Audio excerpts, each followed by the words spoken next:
Jamie Robinson. Thank you. I'm very pleased to be here. And when Kathy Donison invited me, understood my mandate was to, the coalition was on a listening exercise, sort of what's going on in California, which is maybe going on less around the country, and can America learn something from California? So I am going to be like, think small, think narrow, okay? That's why I'm going to talk actually about reference pricing. Partly because Kathy and I are on the road. We've got the Kathy and Jamie show, and we're talking about reference pricing in New York and San Francisco. And if you would need a speaker like at your wedding or bar mitzvah, we're your people, all right? Okay, but I do believe that obviously reference pricing is a narrow, targeted, partial solution. It's not the solution to the big ills of the healthcare system. I had the great pleasure of carpooling up here today with Alan Enthoven, and Alan and I, we have the solution to the system. We're just not sure when America's going to start listening to us, and so that's why we're turfing it to the next generation, and particularly to all the Berkeley alumni that are here today. All right. Okay, so let's talk about reference pricing very briefly. Okay, so I want to talk about what is it, and then I want to talk about it for drugs and for ambulatory procedures, referring to how it's been used in California by some of the employers in California. Okay, and as Suzanne said, that one of the striking features, of course, of healthcare in California and America is this remarkable variation in prices for the same things. Wherever you look in healthcare, there is a tenfold variation from the low to the high price of the same thing. The same drug, the same test, the same procedure. It's really amazing. How is that possible? In the real world, of course, outside of healthcare, variation in price is due to variation in quality, convenience, performance, so, kind of sensible. Now, in healthcare, it's also due to peculiarities that are both on the supply side and on the demand side. On the supply side, and we'll talk about this, on the drug side, it's really about patent exclusivity and regulatory exclusivity, and we'll talk a little bit about that. And on the provider side, the facility side, it's really about consolidation, as Suzanne pointed out. And then that is permitted or facilitated by factors on the demand side of the market. First of all, consumers traditionally have lacked the incentive to shop because they've had comprehensive insurance. Even if they have a deductible, if they have any real health care needs, they hit their deductible and they're past it. Like I say, if you have any kind of a ambulatory or inpatient procedure, you hit your deductible before you hit the elevator, okay? You're past it, you're rolling, someone else is paying for it. And also, no one has any information about anything. All right, so what is reference pricing? What is this thing? Under reference pricing, for services that have a wide variation in price for similar services, the sponsor, which could be an employer or an insurer, establishes a maximum contribution called the reference price. Call it a defined contribution, if you remember that language, that it will make towards paying for a particular service. The employer or the insurer does not set the price. They set how much they will pay. This limit is set typically along some point along the observed range. It can be at the minimum price. It can be at the 30th percentile, 50th percentile, 80th percentile. Basically, the higher you set it, there's going to be more choice for consumers and less savings. Okay? The patient must pay the full difference between this limit and the actual price charged. Not 20%, this is not co-insurance, this is the whole thing. The equivalent of that is per diem. Many of us travel on work, and many of our employers say, we will pay up to a certain amount per day for your hotel or your meals. You can go wherever you want. You can go to any restaurant, blah, blah, blah, but we'll only pay up to a certain amount. After that, you pay the difference, not 20% of difference, 100% of difference. That's reference pricing, all right?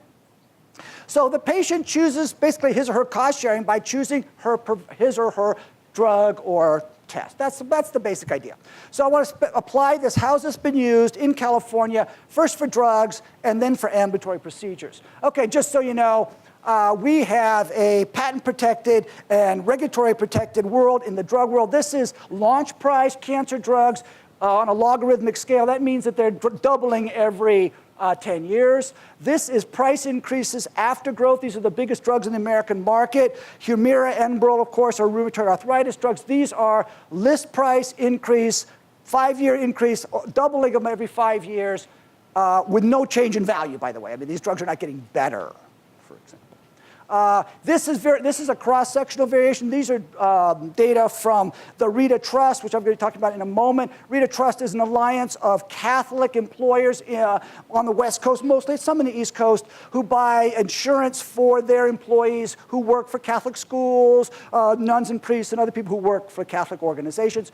This is what you see by therapeutic class. Once again, the infamous tenfold variation. These are not list prices. This is what they paid. By the way, I don't talk list price. Now, from now on, we're talking no list price. This is paid price, real money, okay? They took this out of the paychecks of the nuns, out of the paychecks of the school teachers, all right? This, of course, we also have, of course, heavy discounting and rebating in the drug market. This is, Aaron Kesselheim's estimates of the post-rebated prices for the biggest drugs on the U.S. market compared to other. We rebate, we still pay more. Okay, so what is reference pricing? This is data that I worked on with the Rita Trust and with RxTE, which is David Henke. If you really want to know more about drug reference pricing, talk to David. And basically it shows that the Rita people are the blue line, and we have a control group of a labor union trust, which was the red line, of the percentage of them that are using the low-price drug within each therapeutic class. Rita was very paternalistic. It had a very... still is paternalistic. It's Catholic. And so, but once you put in reference pricing, boom, people move. They go, wow, if I have to pay the difference between the low-price drug and the other drug, I'll move. What did that affect? The effect of that on the actual prices paid by Rita. Once again, Rita's blue. The labor union is red. And this is, difference in different stuff. This was published about a month ago in the New England Journal of Medicine, if you want the method stuff. Get there. But basically, it goes down. Now, I want to talk about market consolidation. About reference pricing and procedures. What's going on out there is market consolidation. This is not unique to California by any means. The basic idea is, this is the way it works. Hospitals do horizontal integration into chains. Then they acquire ambulatory infusion centers, ambulatory surgery centers, diagnostic centers, all the different, the ambulatory stuff that's out there. Then they purchase physician practices and hire physicians, and they create what in California we call foundations, and other parts of the country they call them various different things, integrated delivery networks and whatnot. And then everybody raises their prices. That's the thing. And by the way, trust me, I know these people. I love these people. I work with a lot of physician group consolidators, always have, but just trust me. When they go out there and they talk to the doctors about come join our system and sell us our practice or just merge in us, it's not like do that and we're going to create efficiencies and reduce your revenues and pass that money on back to those insurance companies that you hate. That's just not what they say. They say, come join us, we will raise your revenues, increase your prices, because we shall do it together. And guess what? They're telling the truth. All right. So this is just an example. These are now CalPERS data. This is colonoscopy, state of California. This is pre-reference pricing. And so each dot is a facility. These are all facilities. The blue dots, and it's the price paid. It's not the list price. This is the allowed charge. This is what CalPERS paid using California taxpayer money. Okay, this is our money. Each blue dot is a hospital outpatient department that does colonoscopy, and each red dot is a freestanding ambulatory clinic, ambulatory surgery center, something that does colonoscopy. And what you see, first of all, is the remarkable range. Here we go. It goes down, this is real money, down below $1,000 up to pushing $10,000, actually spent by CalPERS in California. This is real, okay? Unbelievable. Okay, there's no pretense that there's a quality variation here, but there's nobody will look you in the face and say that the quality is different. And the other thing that you notice is that all the red dots are below the blue dots on average. The freestanding centers are much cheaper than are the hospital-based centers. And so when CalPERS looked at this and they've done they've done reference pricing for inpatient procedures, outpatient procedures, et cetera.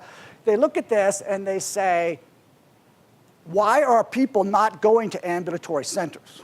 Basically, is this correct, Kathy? Is it like, why? And the answer is because they don't have a financial incentive to do so. It's kind of like, why not go to the place my mother went to or the place that's the closest when all I would do if I went to the place that's cheaper is save money for CalPERS? I mean, like, why are we going to do that? Right? So anyway, CalPERS put in a reference price. They said, we will pay, simplified, basically $1,500 towards this. If you're the patient, you go to a place that one of those hospitals that charges more than that, you pay the difference. Okay, so what happens? That's what happens.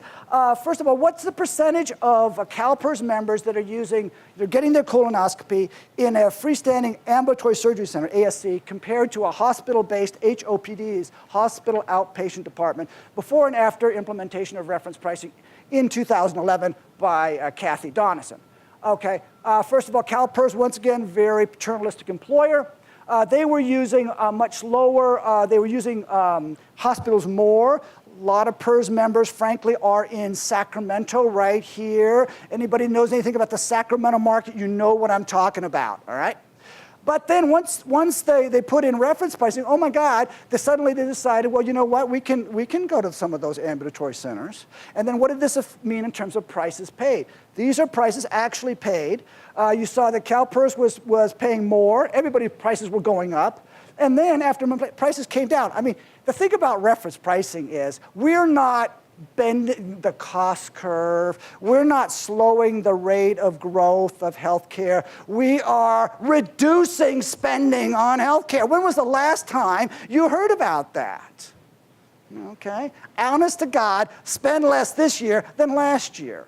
Okay, totally, it's like really weird. Now, we could talk about the limits of all this, but whatever. We also looked at surgical complications or procedural complications, 90-day procedural complications. It's only a 90-day window. We can talk about this. It's a very limited measure of outcomes. But the long and the short of it is, going to the freestanding center didn't kill everybody getting a colonoscopy. That's the only point we're trying to make here. All right, we did this is data, national data from HCCI. We did some estimates on, Tim Brown and Chris Whaley did some estimates of how much potential savings for colonoscopy if it was implemented the way that Kathy implemented it, okay? And what you find is it's a lot of variation, and there is a lot of potential savings per procedure, but it's variation depending on different markets. What is the extent of price, level of price, and variance of price before you get started? How many freestanding centers are there? I remember one of our doctoral students was going to do her dissertation on the effect of ambulatory surgery centers entering into the market and competing with the hospitals. And for some reason, she had good access to all the claims data from Blue Cross Blue Shield of Iowa, and she was all ready to go. So I did a little checking. All the ambulatory surgery centers in the state of Iowa are owned by hospitals. All of them. Okay, so you're not going to get this in Iowa. All right. So okay, I'm going to just wrap it up in that. Reference pricing is basically a way of taking into healthcare for certain parts of shoppable services, not for everything, but the kind of stuff where the patient has the time and a little bit of the capacity to make a choice between going here or going there, or taking this drug or taking that drug, that are therapeutically more or less equivalent. If you give them the incentive, people are not geniuses, but when it comes to spending their own money, people are not stupid either. All right? So that's reference pricing for you. Thank you, John.